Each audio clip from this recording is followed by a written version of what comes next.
Magandang gabi, Pilipinas.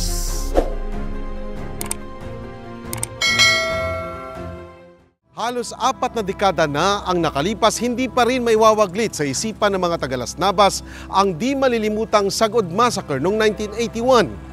Bata, matanda, halos lahat ng mga nasa barangay ay pinatay. Ito ang naging dahilan kung bakit umusbong ang insurhensiya dito sa buong Eastern Visayas Region. Setyembre taong 1981 nang nabulabog ang dating payapang pamumuhay ng mga taga-Las Navas.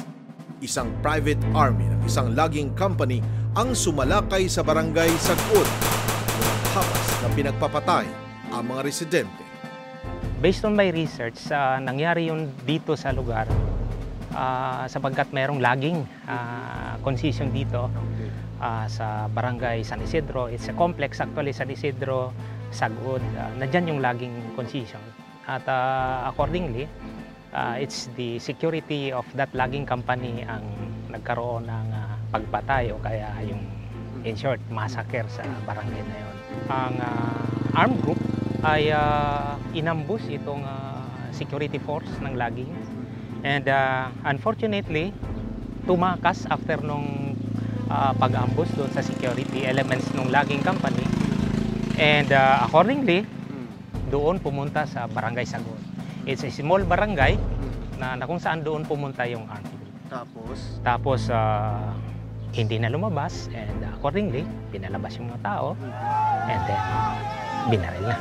What they did is really hindi katanggap-tanggap sa atin na papatayin na lang sa armed forces. We have the role of law. Hindi natin po pwedeng basta-basta na lang barilin o patayin ang tao na walang mag-armas o hindi man lang lumaban sa atin.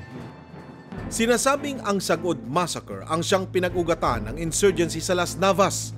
Mismong ang mga residente na ang tumanggap sa NPA, bunsod ng labis na pagkamuhi.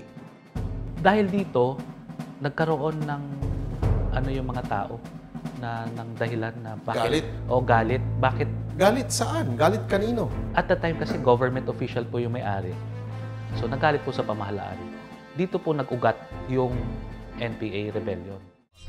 Magandang gabi, Pilipinas.